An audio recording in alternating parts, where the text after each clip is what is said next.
All right, everybody. Thanks for tuning in today. Welcome to Sex Ed Before Bed. I'm your host, Rebecca Nava. In the studio today, we have Whitney Wilson. Hi there.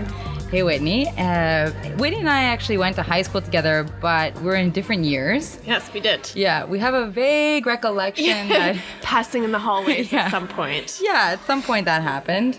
And I'm really, really excited to have Whitney on the show. I think what she does... We actually both went back to high school a few weeks ago. Yep.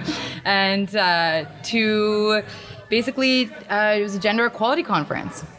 Third annual gender equality conference at Mentor. Yeah. And we shared the stage, like, kind of one after another. Did some paneling. Yeah. Oh, paneling, which is great. So let me tell you about Whitney. So Whitney is a gender violence educator. She works with the John Howard Society of Toronto's domestic violence program for men and women charged with domestic offenses. Really interesting.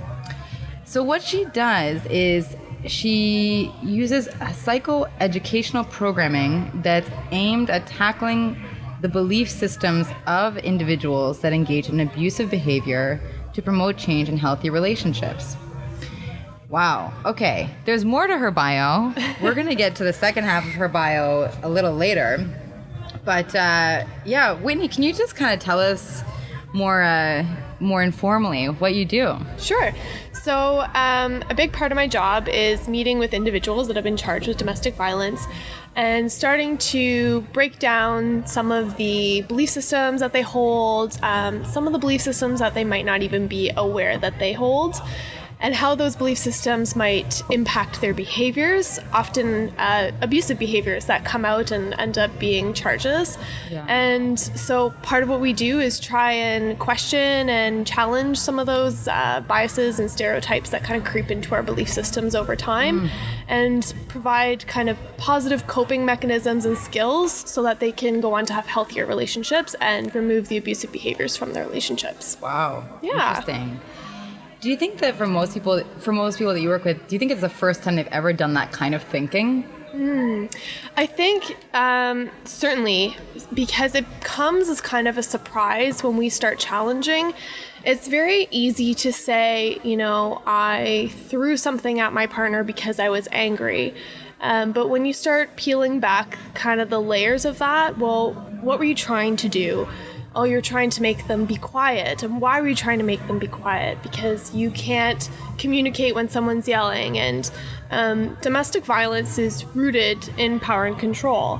And so when we start to identify with someone that their need to throw something is really to essentially shut the other person up, and they're using those abusive behaviors to have control over someone, it can really be an eye-opening experience for them. Yeah. Wow. Tackling like the underlying sort of drivers. Sure. Wow.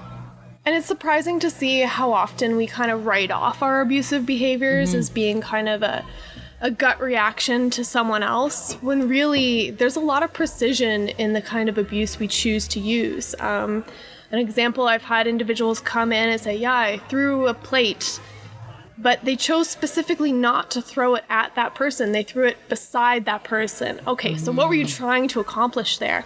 Well, I wanted to scare them. Why did you want to scare them? So that they would stop yelling, or so that they would stop doing what I didn't want them to do. And so they condition themselves through those abusive behaviors to use that as a way to control the situation. That's so interesting, because there's a level, as you say, of precision and control, even though that person seems out of control. That they... Yes, there's sort of levels that, like, I'm not going to throw it at you, I'll throw it, next to you. And part of that is just the decision and the socialization around domestic violence. And it's very stigmatizing to go through the court system and to be labeled a domestic violence offender. And so part of that process of saying, well, it was a reaction, is to kind of take some of the responsibility away from that person and to put it on this reaction, instead of really owning it, because it can be shameful to say, yes, that was my intention, was to hurt or to scare that other person. Right. And it's so hard to take on that blame. Yeah, absolutely. Yeah. Wow. Yeah. How do you, when we first talked about this, you know, we talked more specifically about masculinity, and I presume most of your clients are male. The clients at John Howard are male, but there are multiple programs for women who are charged with domestic violence. But yes, the majority of domestic violence we see perpetuated is male and female violence. Yeah. Can you give me a sense of how some of your clients feel about their gender before working with you versus after? One of the things we do when we're working with some of the men is to talk about male socialization, specifically how male socialization really shapes how men react to situations in relationships. So we're talking about things like having a limited vocabulary to discuss how they're feeling. So when I'm talking to someone about what happened in that moment, before they lashed out in some kind of violent behavior, we're asking questions like, how are you feeling before that moment? And I can't say how often, but I would say in the high, 80%, that the way they label that reaction is, I felt angry. And anger is actually a secondary emotion. It is not what we feel first. We feel something else and then we get angry. And so often those feelings are things like humiliation or loneliness or sadness. But men find it difficult in these situations, not all men, but often because of male socialization, to steer away from words like that because they're feminized and use words like anger that are socially acceptable for men to use. Wow. That's really deep. Wow. So it could be a subconscious level. For sure, absolutely. And when we start saying things like, how did you feel? We hear a lot of synonyms for anger. I was upset. I was, right? And we're working through this.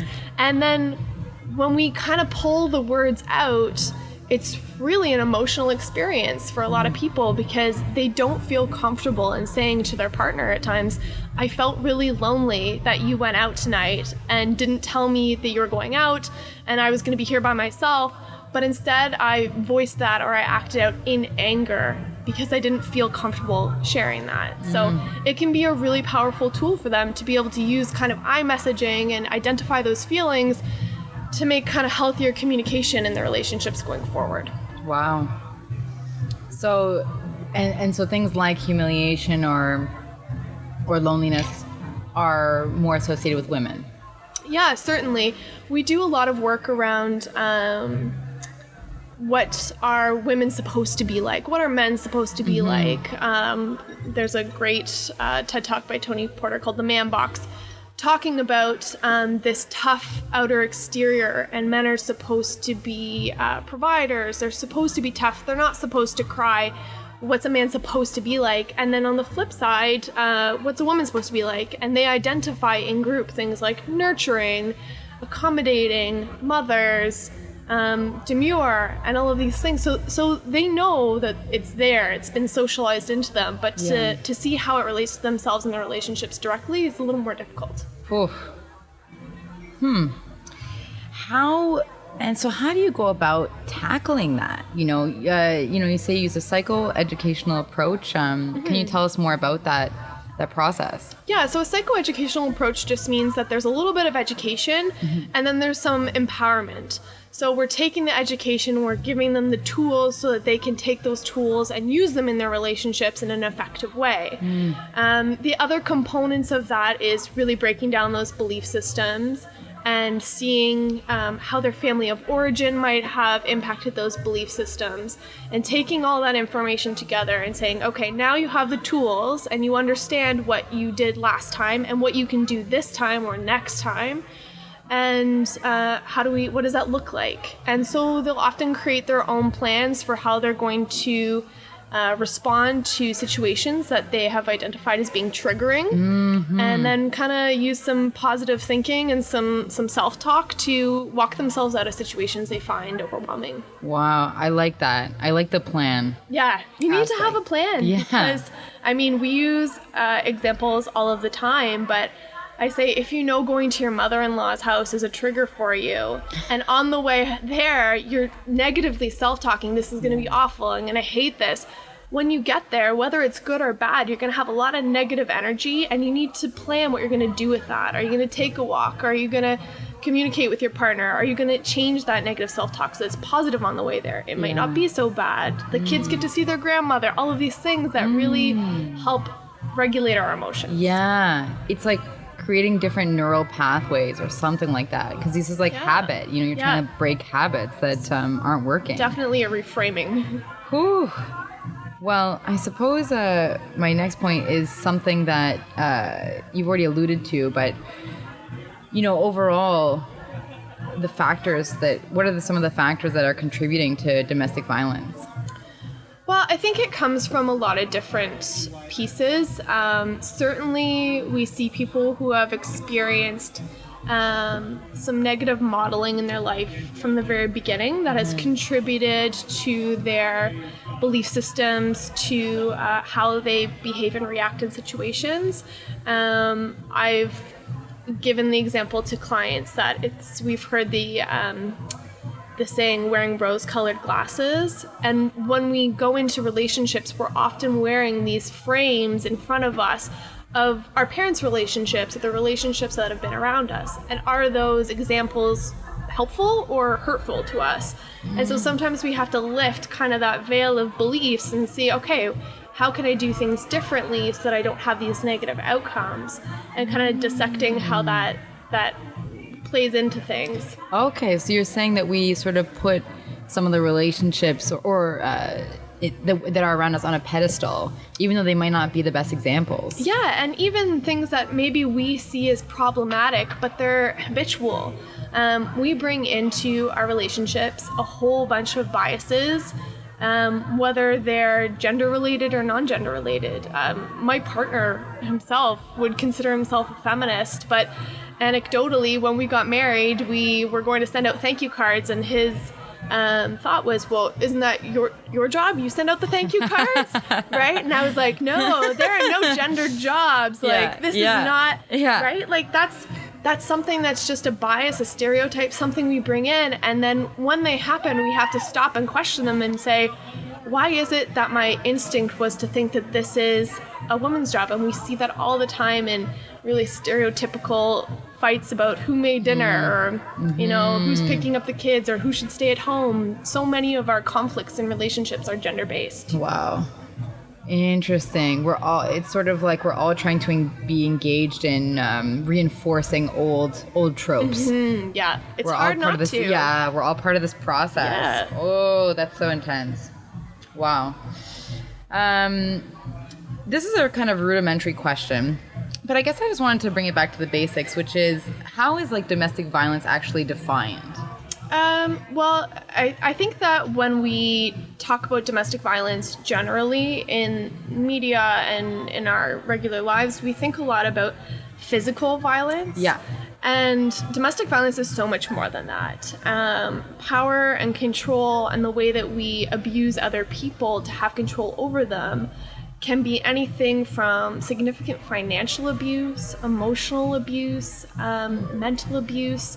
Male privilege is something we talk about a lot. So again, bringing in those gendered stereotypes and then using them to have control over someone else. Yeah. Abusing children as a ways to control it. There's so many things involved. So one of the things in programming that we'll try to do is start naming those things. We hear a lot from guys that say, I didn't even know that was an abusive thing, but now I see how it is. Yeah. So we really need them to be able to identify them, so that if you're going to change those behaviors, you need to be able to name them first. Yeah, name them for what they are. Absolutely. So does domestic violence always occur between partners, or does it also apply, as you were saying, to children? To relationships with children? So I would consider familial violence more of how it relates to children. In the context of our domestic violence programming, it's an intimate partner. Okay. Which again can be considered someone you've been in a relationship previously. An ex-partner would still be intimate partner violence. Okay. Someone you're with now. And I mean, in today's day and age, even the police have identified that it's becoming more and more difficult to know when a relationship is a relationship. So police attending scenes where someone's on their first Tinder date. So did they know each other before? Not really. Yeah. Were they strangers? Is that domestic violence? But anytime that we see someone using those gendered violence or using any kind of power and control tactics, and I say tactics because that's what it is, and although you might not be able to name it at the time, subconsciously and because of the power dynamics, that's what we're doing. So it really is mostly limited to intimate partners. Okay, gotcha. Now, my next question is kind of related to something that you and I have talked about as well, which is, these people have been convicted of offenses.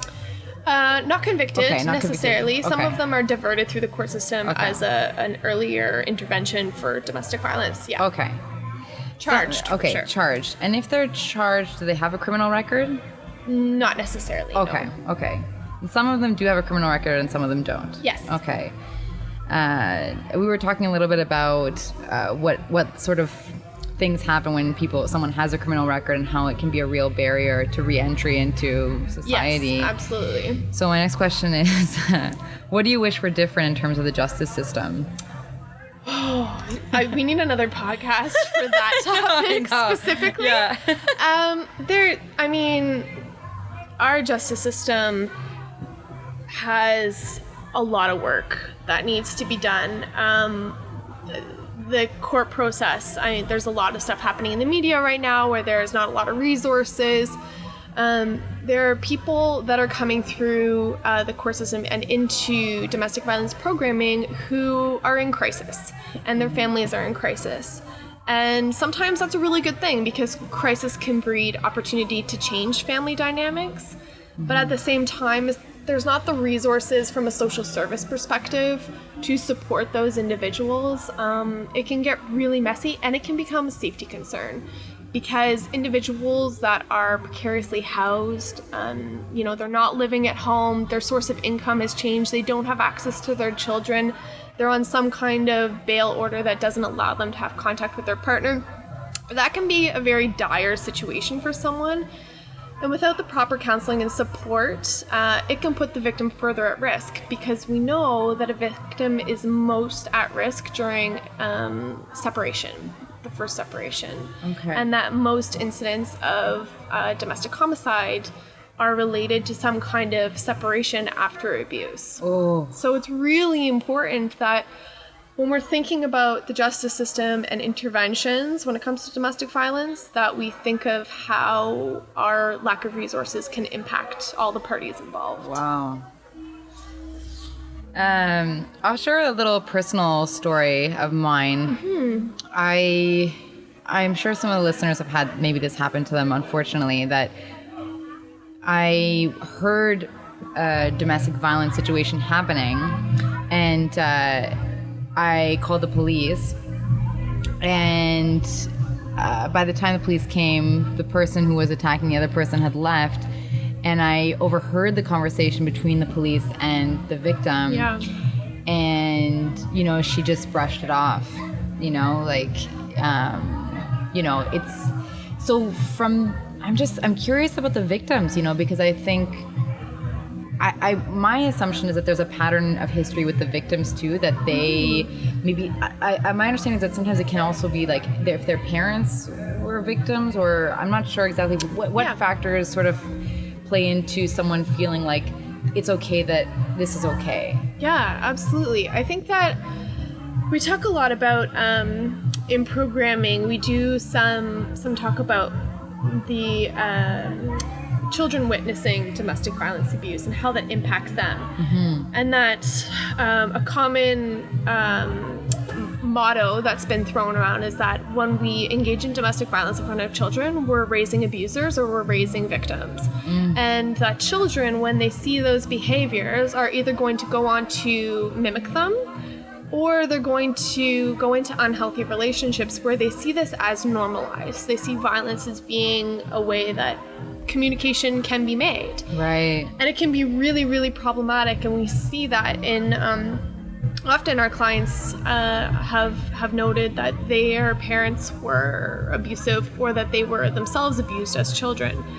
And so a huge part of that is intervening to stop that cycle. And I think programming, like the programming we provide, is a really great step because it kind of halts the process and it cuts that cycle of violence at a place where they can kind of start making those healthy changes. Yeah. But certainly we see a lot of victims in both the court systems and in programming that really just want to reconcile, and we support that because it's a woman's right to choose. But we do a lot of safety planning around what happens if you want to leave. What are some safety things you can do as far as your children? How can you be ready so that if it does come to this, you can remove yourself from the situation, and also doing the same kind of naming that we do with the clients around what abuse looks like, because they themselves have the same stereotypes kind of banged into their head that abuse is physical and it's only when it's extreme should you leave, but there's so many other negative types of abuse. Yeah. And women report all the time that they would rather be physically abused than endure a lot of the emotional abuse that they have in the past. Really? So naming those types of abuse so that they can start seeing the extent to which the abuse is impacting them and how present it is in their relationship. Wow.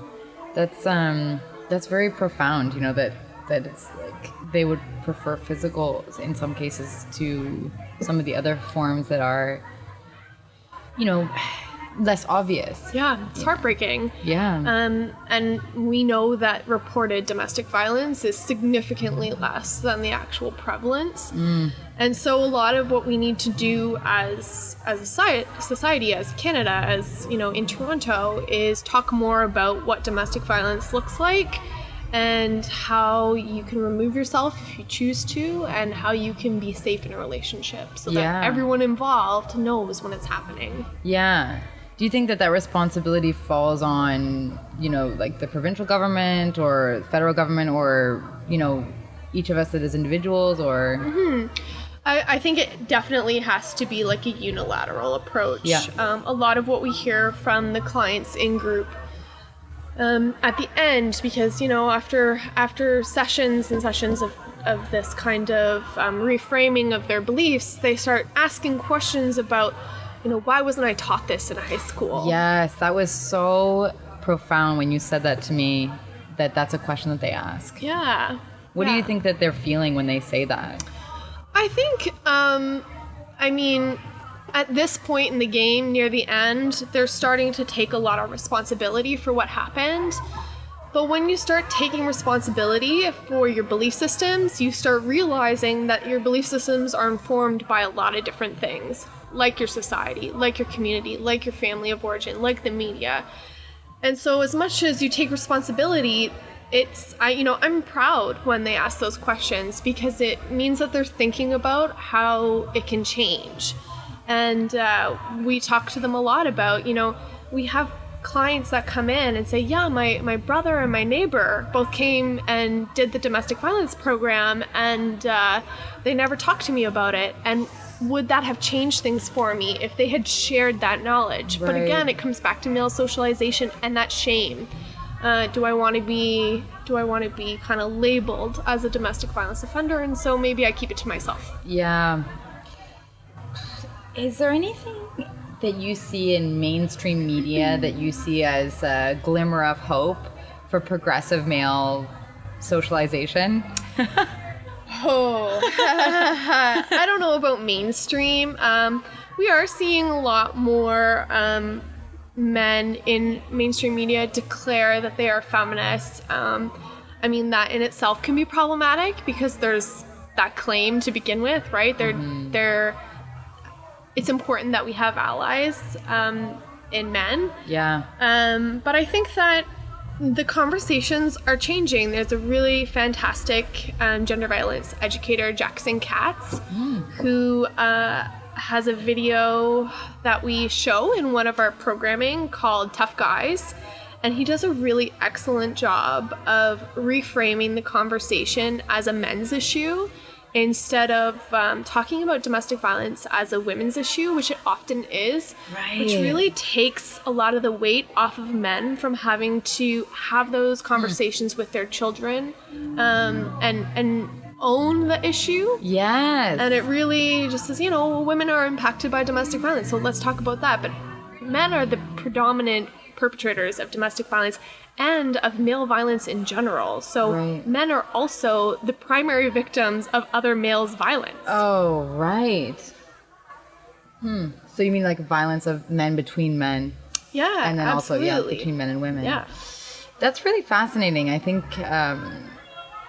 because not only that, but also when we talk about women's issues, a lot of women's issues have to do with men. Yeah, absolutely. And their relationships with men, you know? Yeah. I think that sometimes, that can be, can prevent men from feeling involved or interested. For sure. And getting involved or taking more responsibility. Yeah, it really puts the onus on other women to be champions of women when really the conversations need to start at home with young men. Yes, absolutely. Like between parents and their kids and things like that. Yeah, absolutely. And in schools. Yeah. Sure. Does John Howard or any other, where are some places that parents could get resources for their kids for something like that? So the program I work within is for adults, so it's 18 and over. But there is starting to be a lot more discussion about teen dating violence. So teen dating violence, victims between the ages of 15 and 23 are the highest proportion of incidents of domestic violence. Really? So it is, I think it's 43% happens between the ages of 15 and 23. Really? And I'll tell you, that's so surprising to me because I always think about domestic violence as between two heads of a household. You know, I think about people 16 to 23, they don't have their own homestead. They're usually not the heads of the household yet. Yeah. And it's interesting because I think part of that comes from our own stereotypes about a domestic violence offender, right?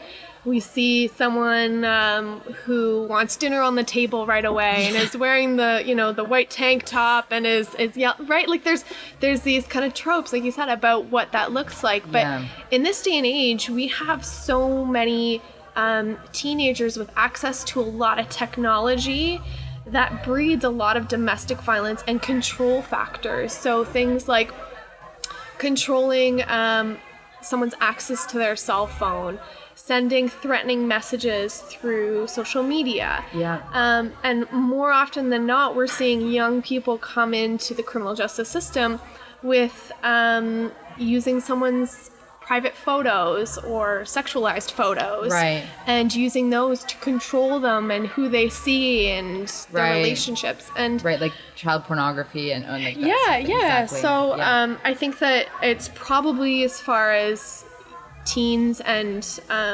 domestic violence that relates to that kind of technology and social media, it's only going to get worse because we don't really have a great reaction from a justice standpoint to it. Yes, I agree. And we know that it's, teens have a lot of different relationships too. We're not just having someone who graduates high school and gets married and that's their partner, right? So the more relationships we're having, the more chances that we're going to have these kind of interactions.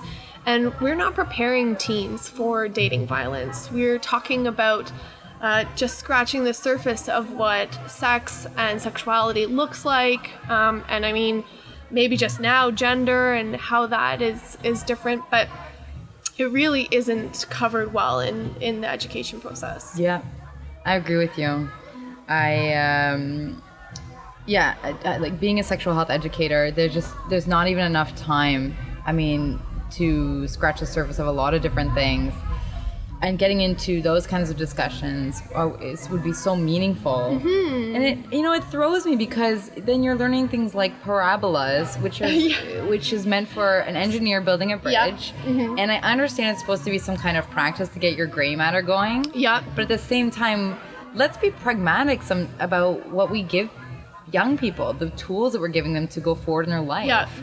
Because I don't know if you know offhand, but I'm sure, and I don't know how prevalent domestic violence is, but it's a big issue. I think part of that is our hesitance to start at a younger age, right? We don't want to overwhelm young people. And as the oldest of 7 children, I can say it is terrifying how young people get their hands on this information. We live in an age of technology and information. Mm-hmm. If they want that information, it's going to get to them. And so we need to have those conversations from the very beginning. As I have a nephew who's almost 1, and the conversations about okay touching and consent. If you don't want to hug someone and you don't want to be hugged, that's okay. That's your body. I mean, those are the conversations that you can have at really young ages. Absolutely. That start to empower young women to say no or to walk away when they're being abused, or to feel like they have value and they don't need to stand for that kind of abusive behavior later on. Right. Absolutely. Yes, that's how I feel too, is that as an educator, I see parents as an extension of me, mm-hmm. and I want those conversations to be happening. And it's not wrong. Of course, that's a whole other issue where young people are, they're so innocent. I don't want to corrupt their innocence. And this sort of binary between, I don't know, like, when do you go from being innocent to being corrupted or not innocent, Yeah. But it's a real misnomer and a myth, because preparing them is a good thing, and it helps everybody to be safer. Yeah, and we have the conversations with our clients that, no matter how young that child is, do not sweep under the rug a domestic violence incident. You go back and you have those conversations and show the leadership and the responsibility for owning those things. Dad made a mistake. Dad recognizes, and we know in this house that we don't ever put our hands on someone else in an aggressive manner. And that does way more than you can ever expect. Right. Then ignoring it or pretending. Yeah, or pretending that the child is, I find sometimes parents think that the child is not smart enough to figure out what's going on here. Kids are really smart. We do a really great exercise because a lot of the feedback I hear is, they're too young to know what happened, or they didn't understand, and it doesn't impact them because they're not there. And so I did this in some of my international work and also some of my work here, where we put a backpack on some of our clients, and we have the client say, okay, how does a domestic violence incident impact a child? And we take textbooks, and for every incident that might, not incident, but any factor that might actually impact a child's life. Okay, dad's been arrested, so he is out of the house. Less time with dad. Put a book in the bag. Dad's the primary breadwinner, so when he's not in the house, mom's struggling, she has to get a job. I have less time with mom. Okay, put a textbook in. And then at the end of the day, when we have all these things that are negatively impacting that child, we get the dad to walk around the room with the textbooks and the backpacks. That this is what your kid is walking around with, and if you don't actually address these issues, that's going to weigh down on them, and it can be a really powerful moment for them, for especially guys that don't see how, if they didn't see the incident of violence, they're still impacted by what's happening. Wow. That's great.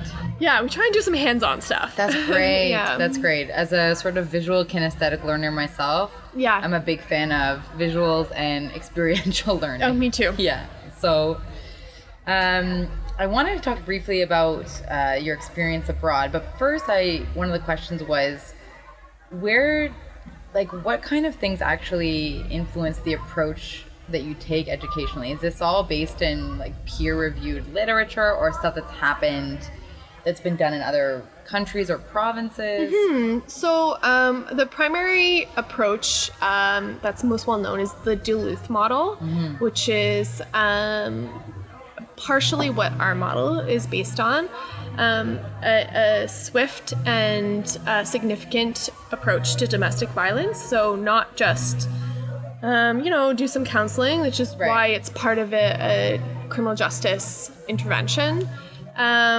Safety planning and outreach to the victim, because it's very plausible that someone can be in group and presenting as though they are accepting responsibility, and when you actually speak to the victim, you hear that maybe that's not the case. They're coming home and either using those tools to manipulate the victim further, or they're just presenting in group as though they are going through some stages of change when really they're not. So really having that contact with the victim while that person is provided counseling is really key to the approach. Yeah. And then getting a lot of feedback. We at our agency do a lot of different things that we think is important.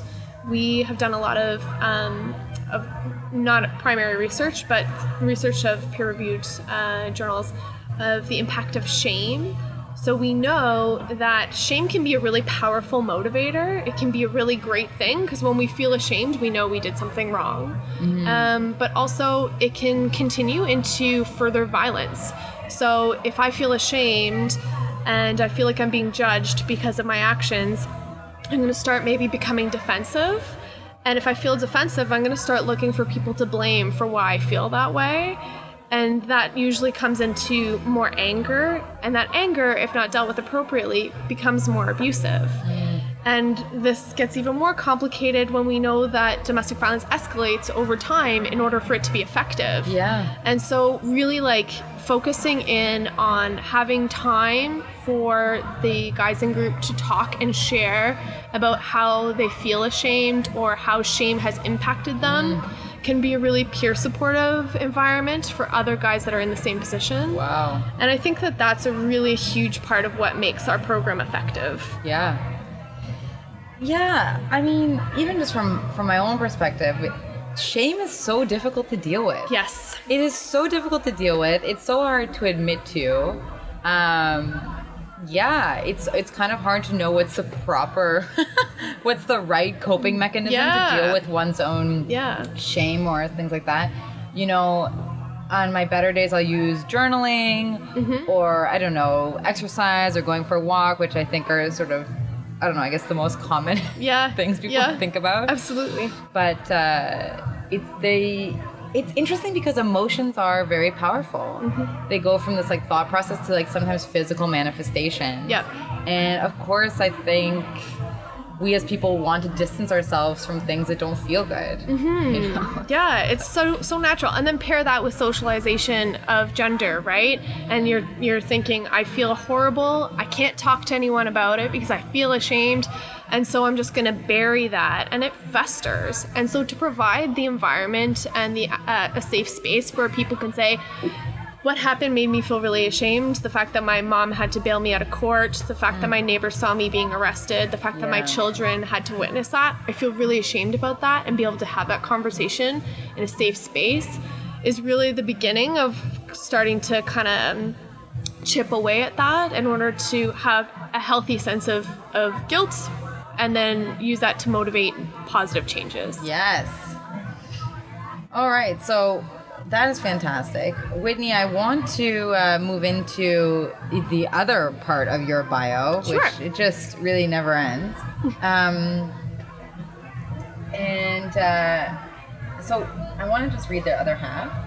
So Whitney has worked in West Africa with the military, police, and community agencies to enhance legal responses to domestic violence while developing culturally informed counseling for men in conflict with the law. All right. So, I mean, I feel like I'm most interested in the military and the police. Yeah. Yeah. Do you want to talk a little bit about that? Sure. So 2 years ago, we were approached by a community agency in Toronto and asked to go to Togo and Ghana and to work with some of the community agencies there that are looking to build up their infrastructure as far as domestic violence programming goes and their response to domestic violence programming. And then in Togo, talk about what domestic violence legislation even would look like. So we're lucky, as much as our responses to domestic violence still need a lot of work here. In other places, they are so limited that it's hard to know where to start.